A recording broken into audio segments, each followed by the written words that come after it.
Welcome, everyone. Please join us. This is Marty Reed with Positive Coaching Alliance, and we are here with the Aspen Institute, Tom Farrey with Project Play. We're going to give you a couple moments to join in. Thanks for joining us.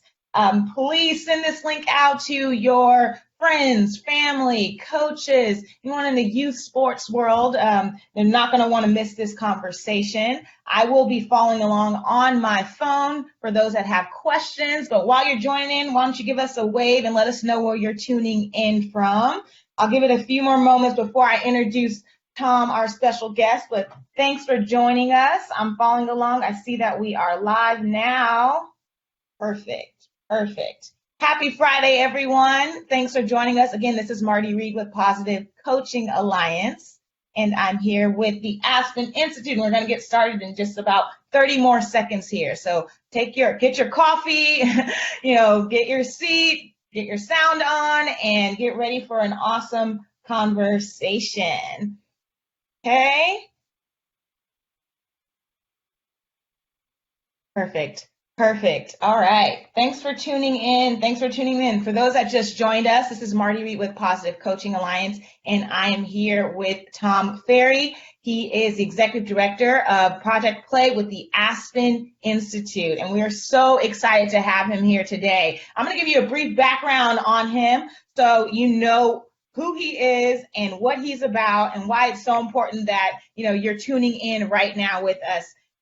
Not only is he the founder of Aspen Institute's Sports and Society program, he's a journalist, pioneer of tons of ESPN shows. He's won multiple Emmys for his work, and he's the author of Game On, the All-American Race to Make Champions of Our Children. And most recently, he's created Project Play, which we'll talk more about throughout this interview. But it's safe to say we are in the presence of a true pioneer, a trailblazer and leader when it comes to strategies and programs, partnerships, and resources in improving and advancing youth sports on a global scale. So I'm so excited about this conversation. Thank you so much, Tom, for joining us. How are you today? It's great to be here, Marty. Thanks for having me. Yes, absolutely. I mean, we speak the same language. Positive Coaching Alliance loves the work that you're doing. Let's just jump in and get started. I'd love for you to give a quick overview of, the Aspen Institute and Project Play, and for those on or tuning in right now who might not be aware of the awesome work that you're doing. Yeah, sure. So the Aspen Institute is it's a not-for-profit educational policy studies group, primarily based out of Washington, D.C., despite the Aspen name, although we have a gorgeous facility in Aspen where we hold a lot of events.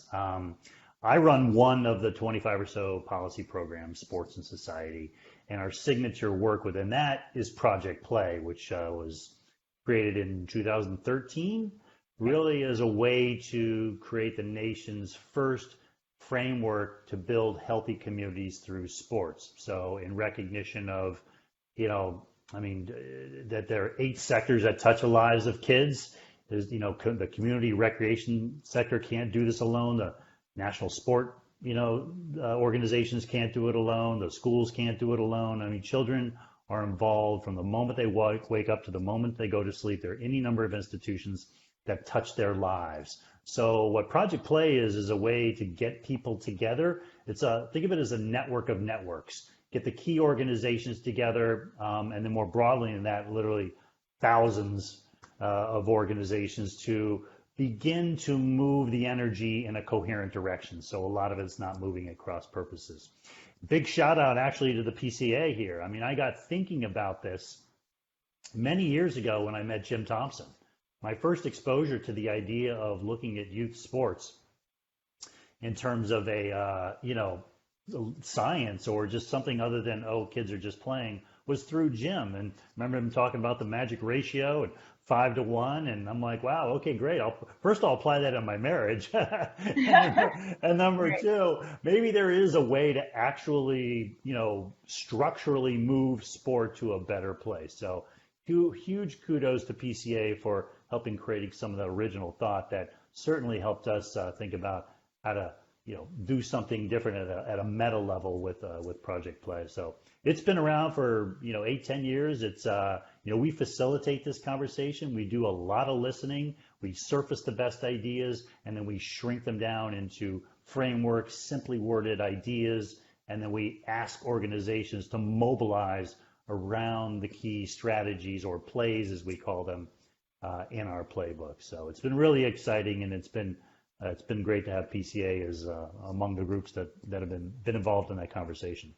Thank you, and thanks for recognizing us with that. I mean, Jim Thompson, our founder, is very passionate about this work, and we see it also in your work as well. I actually had the pleasure of attending my first Project Play Summit in 2019 in Detroit, and it was amazing. I mean, when you talk about bringing thought leaders together all for a common goal and purpose, I remember leaving there just rejuvenated and energized and ready to conquer the world. So I can, concur when you talk about the work that you're doing and how positive it is and how amazing it is to get other people involved and how crucial it is to do that as well. I'd love to, just give a brief background on your youth sports experience. Like, is there a coach that you remember the most who had a huge impact on your life? Who was that person and why? I had a couple good coaches when I was younger, and I was that kid who loves sports, but ironically, I was that kid who was like the T-ball all-star, and then I stopped growing, and then I went to a large high school that was pretty competitive, and honestly, I couldn't make soccer, baseball, and the tennis teams, and so I didn't have a chance to play even in high school, and in many ways that informs Project Play, this idea that every child who wants to play sports ought to have an opportunity to do so. Why? Because it's good for them, physically, emotionally, cognitively, the whole thing. We know that kids who play sports are 1/10 as likely to be obese. They're more likely to stay in school, more likely to go to college, less likely to, incur or have chronic diseases, more likely to be active as parents.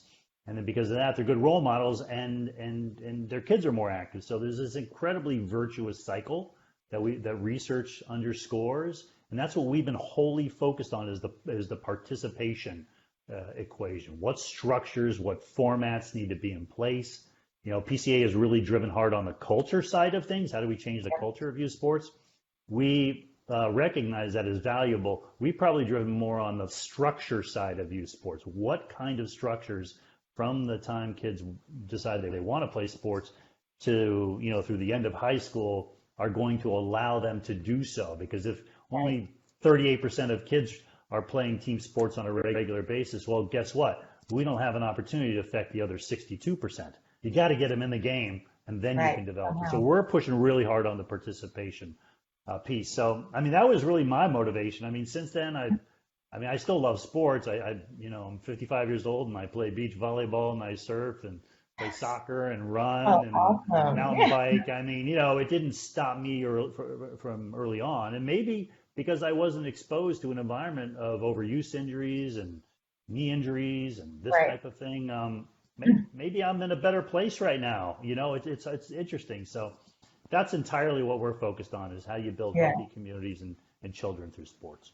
Absolutely, increasing that participation. If I could play beach volleyball every day, I would. So I can relate to that. For those of you just joining us, again, this is Marty Reed with Positive Coaching Alliance. I'm here with Tom Farrey with the Aspen Institute. Thanks for tuning in. I see you all joining us on this call right now. If you do have questions, feel free to leave them in the comment section. I am following along on my phone, and we're also linking direct links to some of these resources that we're talking about. Now, Project Play has 8 strategies or 8 plays that can help increase this physical activity that you're mentioning for children in a positive way. One in particular is train all coaches. Now, why is it so critical that coaches are trained?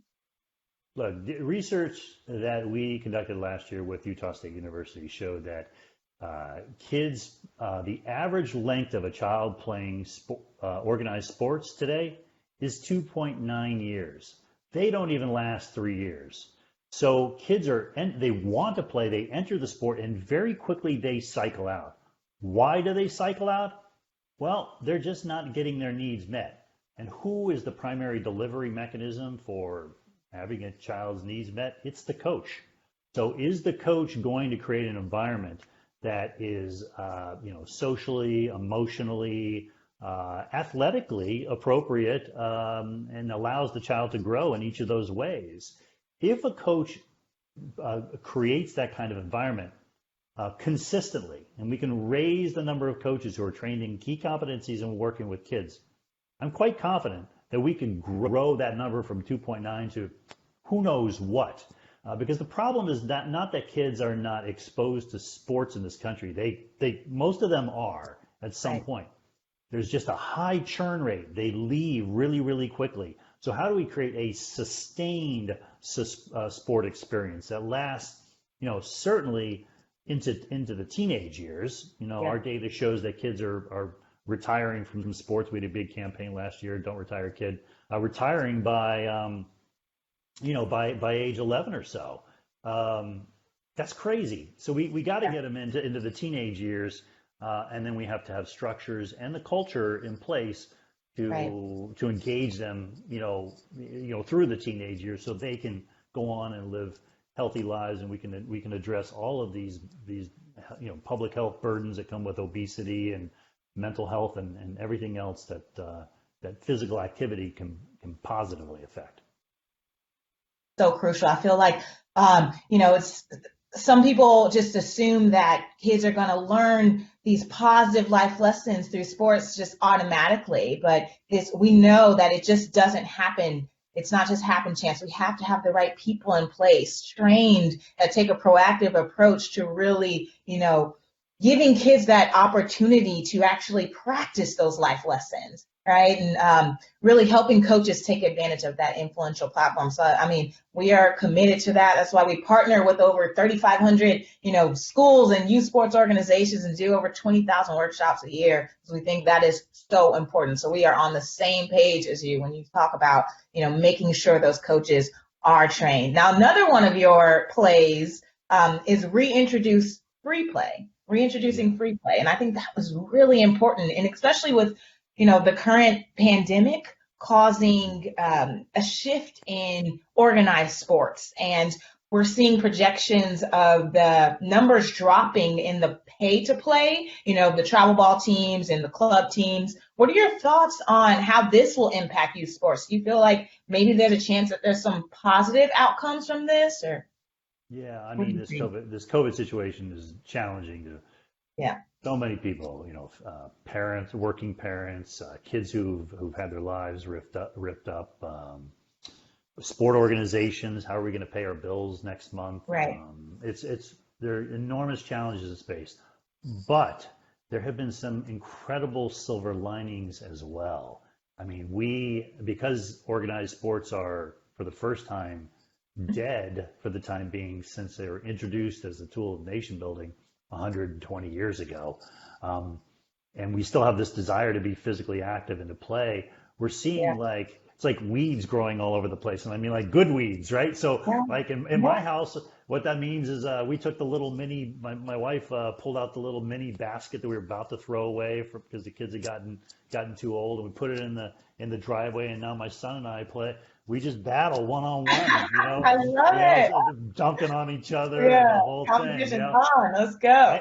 I grabbed I picked up my baseball glove for the first time in 10 years because he's a soccer player now, and he put that he hasn't played baseball in a long time. Well, guess what? We threw ball in the park together for the first day in a long time. That's incredible. So family activity, free play activity, going out on a skateboard, spending a little more time riding around on your bike.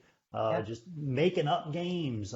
Crazy stuff. We had a webinar yesterday with Omar Vizquel, the great shortstop, one of the most creative players of all time. Incredible handwork, and he was talking about how his great hands were developed in part from just like being in his room and some of the drills he did, some of the things he did to, So we start realizing, wait, hold on here. Free play is this incredible tool of joy. And we can do a lot of the sport activity actually right here at home Right. And the great thing about that is free play is affordable. Usually, I mean, there's equipment pieces and so forth, but Yeah. organized sports have gotten way too expensive. And I'm one of those parents who writes those $3,000 checks each year, but a lot Right. of families can't do that, you know? Right. And so we've been talking about this within the Project Play framework for a long time, bringing back free play. Maybe this is the opportunity to Yeah. build a better model coming out of this where free play is more of a carve out for it. Absolutely. And I see it too. Like hearing families and kids actually outside playing catch and jump roping and hula hooping outside with their families is a beautiful sight. And I'm not used to hearing that anymore. So I definitely recognize that too. So thanks for sharing that. I want to call out some questions that we're seeing here from the audience. Thank you all for tuning in. Randy Youngling says, really honored to have you with us, Tom. I lived and coached in Aspen for many years and attended numerous Aspen Institute programs. Thanks, Randy, for sharing. We have a question from Ryan Virtue. He said, Tom, how much do you think turnover in leadership roles, so high school athletic directors, youth sports organizations, Parks and Rec, impacts the longevity of coaches? Yeah, I think it impacts it a lot. I mean, we've seen this with Park and Recs in particular. There's such a churn of administrators. So how do you introduce programs and stick with them? I mean, these things take time. I mean, I would love to see the space um, have more professionals who are rewarded appropriately for creating broad-based programs.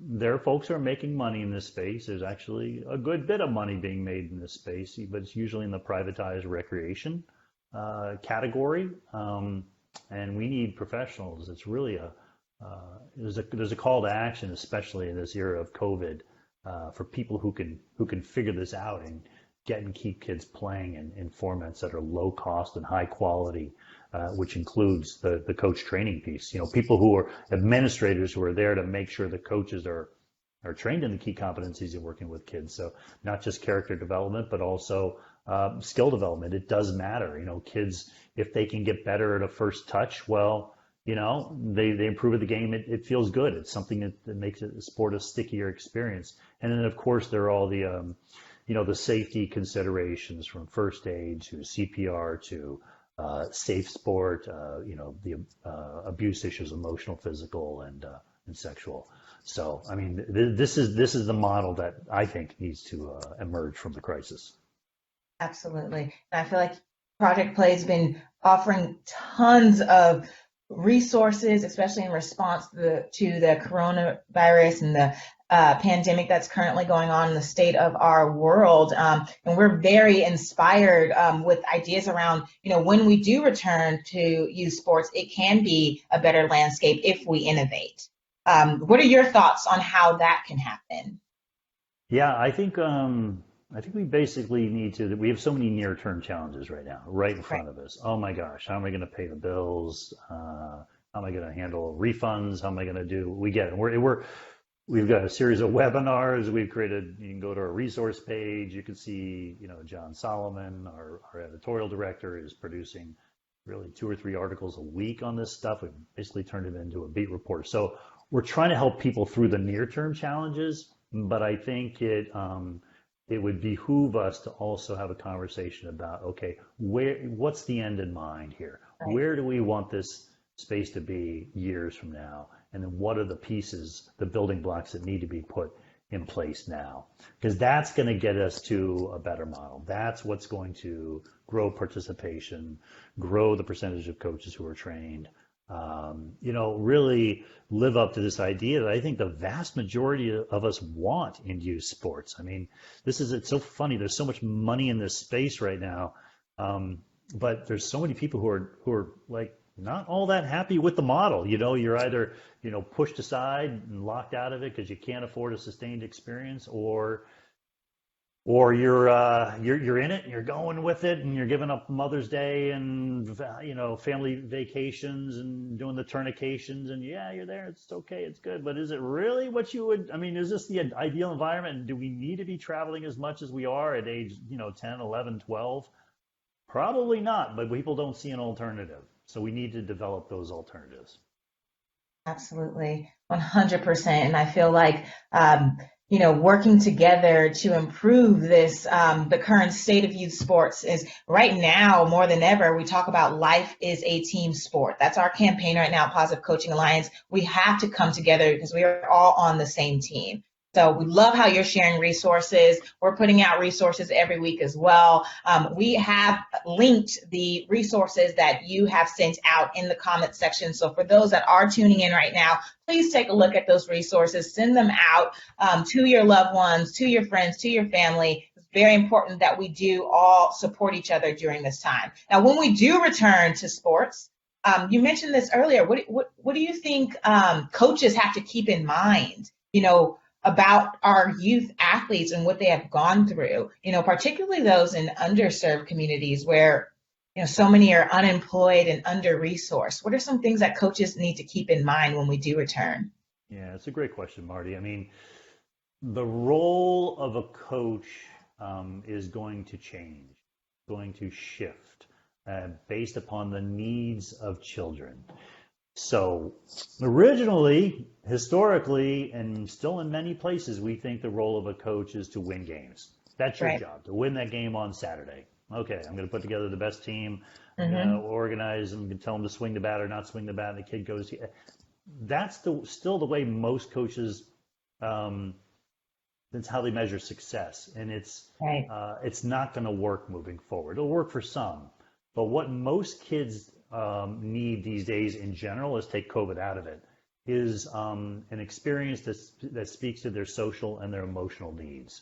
And the data is there. The surveys from George Washington University and otherwise, we know what kids want out of a sport experience is to do something with their friends, to test themselves competitively. Yeah, they want to win, but they mostly just want to compete. And when the game's over with, they're done with it. They like a Right. competitive experience. Sometimes coaches don't always understand the difference between winning and being competitive. Yeah.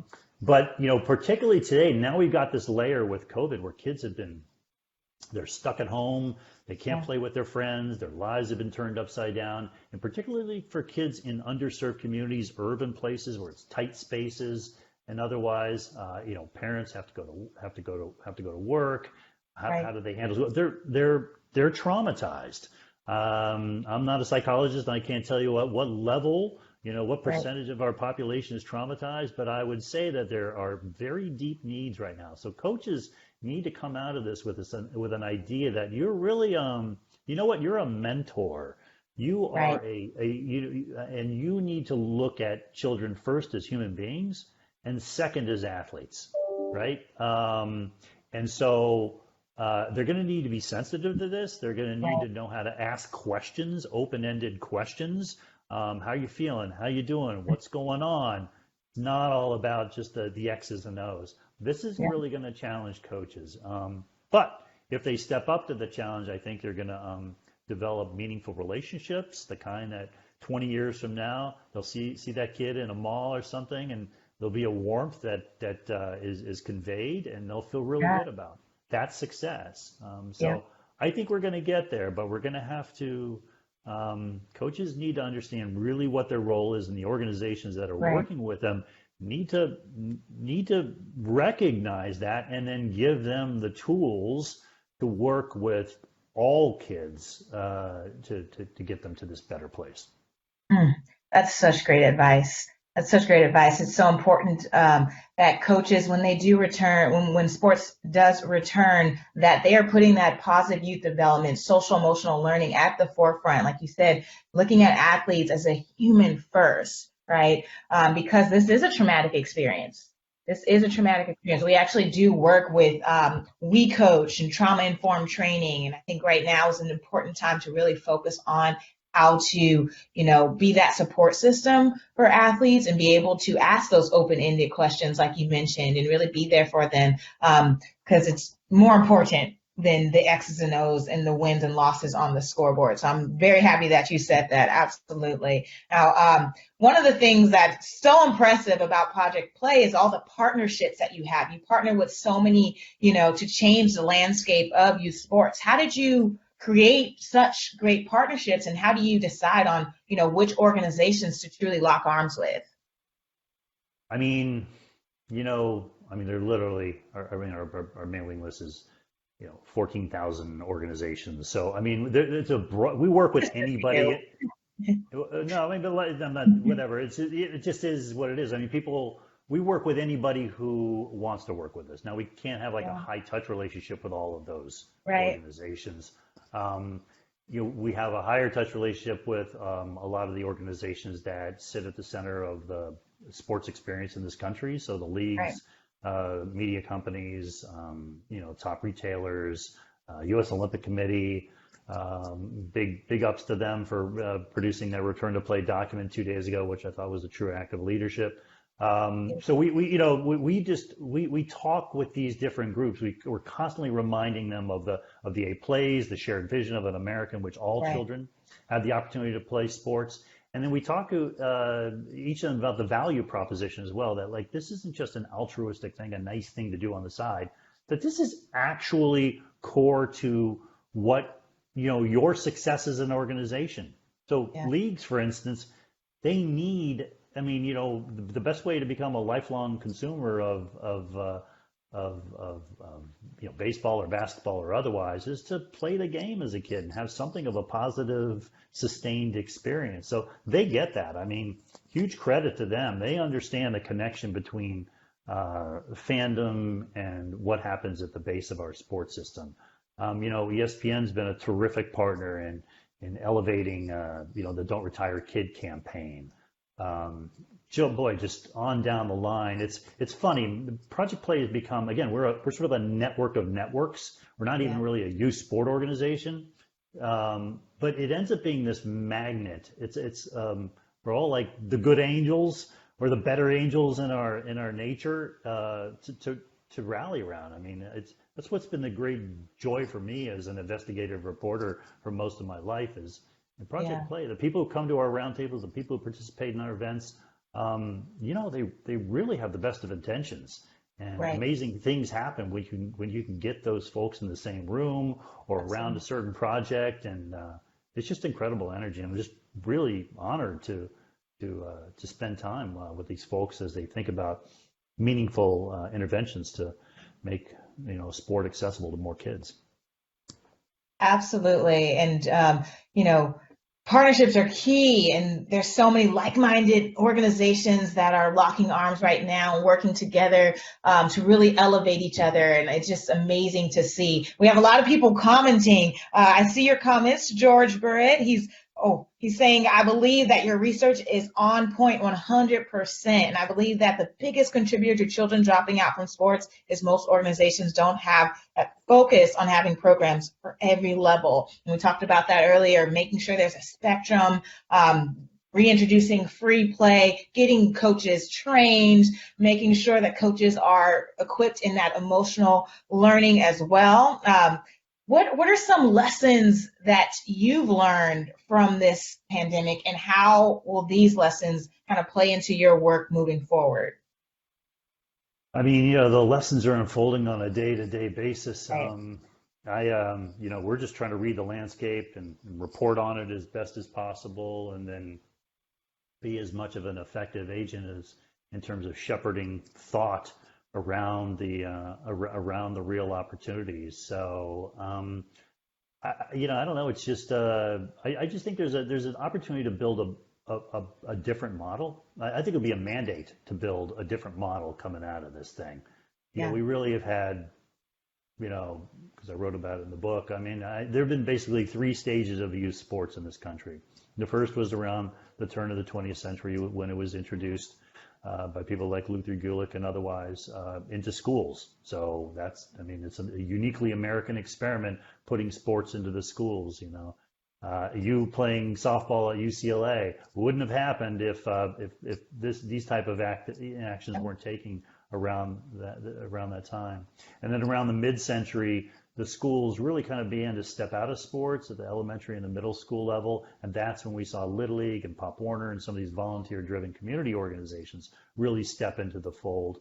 Then in the 1980s, we began to see the travel team environment really grow due to some policy adjustments at the time, and other factors as well. And that's the model that we took into this pre-COVID situation, which is a pretty highly privatized recreation environment that was expensive and inaccessible to a lot of families and wasn't always aligned with being developmentally appropriate. Sometimes it was, but the incentives were not in place to make this an experience that every kid was going to have. So coming out of this, people are just not going to have the money to afford. Not everybody's got the money. Travel is going to be fine. They'll still have their market. Right. But it may not be as large. And I think there's going to be as great of a demand or greater for kids playing sports coming out of it. But where's the supply going to come from? The local, low cost, high quality experiences. Who's going to provide that? How can we help the park and recs? How can we help the local sport providers? We've got to come up with a better model. And quality that's where the coach education comes in, plays a huge part of it. One of the reasons parents have moved away from the rec experience and they start putting their kids in the travel teams in second and third grade is because, you know what, the rec thing just seems so loosey-goosey and my kid isn't improving as an athlete. And I'm really worried that, you know what, he or she's not going to have a chance to play in high school unless I hop them on the travel team fast track. Well, we got to fix that. We got to make it a better experience so parents are don't feel the need to have them jump to an expensive private experience so early. Yeah, absolutely. And we're coming up at the end of our time here. I do see some comments and some questions about the USOC, the program that they have produced. We actually have linked into the comments, so you can find out more information about that. Kristen Anderson asked about the pending legislation of youth sports industry bailout. We're actually linking that information in here as well. But I just wanted to take a moment to thank Tom for your time. Thank you for sharing your expertise with us. This has been such an incredible conversation. Thank you all for tuning in. We will continue to provide resources. We're going to continue to put in the work. It's not just enough to talk about it. We are actually out here doing the work and making sure that we're supporting each other and elevating each other through this process. So I just want to say thank you again, Tom, for your time today. And continue the work that you're doing. We're really proud of you, and we're really proud to, be in partnership with you and working with you in this amazing, coming back, helping youth sports to elevate. So thank you again for your time, and we will talk soon. Thank you, Marty. It was good fun. All righty. Have a good one. Bye now.